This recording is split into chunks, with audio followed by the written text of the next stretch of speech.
He shoved her, bruised her, and thought he'd walk away clean. What he didn't know was that I had access to the very system keeping him in this country. And one quiet phone call erased him. If you've ever wished you could serve justice to someone who truly deserved it, hit that like button. This isn't just a revenge story. It's a story of power, pain, and sweet, calculated payback. Back in the early 2000s, when dial-up still screeched like a banshee and MySpace ruled the internet, I was just another broke student at the local junior college, trying to keep my GPA and sanity intact. I had just moved in with my girlfriend at the time. We'll call her Lucy. Rent was high, gas was cheap, and sharing a one-bedroom apartment with someone you love felt like the perfect way to save money. Life was quiet, until she invited someone over for game night. Her name was Sarah. Now, at first, I didn't think anything of it, just one of Lucy's classmates. But when she walked in, I recognized her immediately. Sarah and I had gone to high school together. Not best friends, but we vibed. She was smart, the type of person who laughed with her whole body. We caught up, and the night was a blast. What started as one game night became many. Sarah became a regular at our apartment. Dinners, movie nights, board games, laughter. It was the kind of friendship you didn't expect to form as an adult, the kind you treasure. Then she brought her boyfriend. Let's call him Jay. Jay was off. Not like shy and quiet off, no. More like doesn't speak, stares through people, and radiates resentment off. He'd show up, sit in the corner, arms crossed like a disapproving statue, barely saying 2 words the whole evening. The air would thicken when he was in the room. He made everyone uncomfortable, including Sarah. But she always tried to smooth things over. Oh, he's just tired. He's shy around new people. He works a lot. We bought it for a while. He only came over 2 or 3 times before he conveniently had excuses to skip future invites. No one missed him. Then came the call. One evening, our phone rang. Sarah's name flashed on the screen, her voice trembling. She asked if she could come over. She was crying. We said yes without hesitation. She showed up looking like she hadn't slept in days. Puffy eyes, twitchy hands, broken voice. We wrapped her in a blanket and sat her down. She finally told us what happened. Jay accused her of cheating, coming over to our place too often, laughing too much, being too happy without him. But it wasn't just accusations. He yelled, called her names that made Lucy's face go pale. And then when she tried to walk past him, he shoved her. Hard. She tripped backwards over the coffee table and crashed to the floor. A giant bruise bloomed across her lower back and hip. Lucy saw it. I didn't, but I didn't need to. Sarah tried to minimize it. He didn't mean to push me that hard. It was just an accident. He's never done this before. But I saw the truth. You don't leave bruises that big by accident. And that flipped a switch in me. I'm not a violent guy. I've never been in a fight. I'm the big teddy bear type, 6 feet 3 inches, heavy-set, quiet. But at that moment, I wanted blood.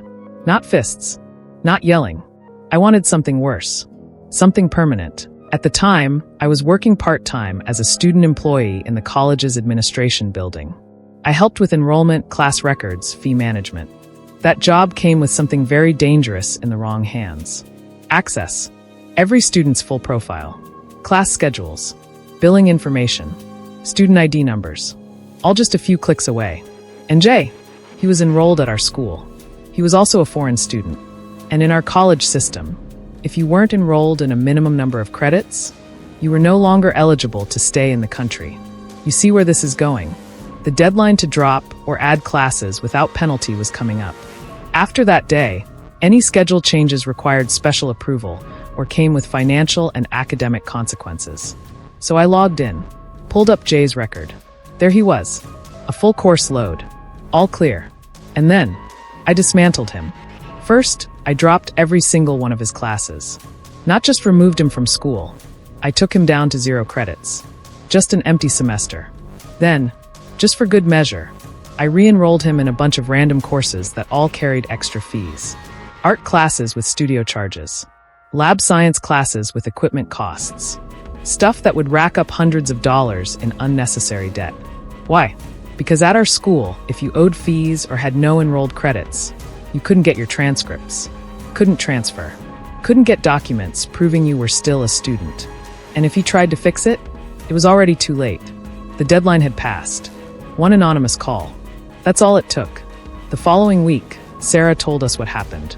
She had an English class with Jay every Tuesday. It was her biggest anxiety, sitting in the same room as the guy who bruised her, feeling his eyes burn into the back of her neck. But that Tuesday, things were different. Jay showed up like normal, but so did someone else. A new student.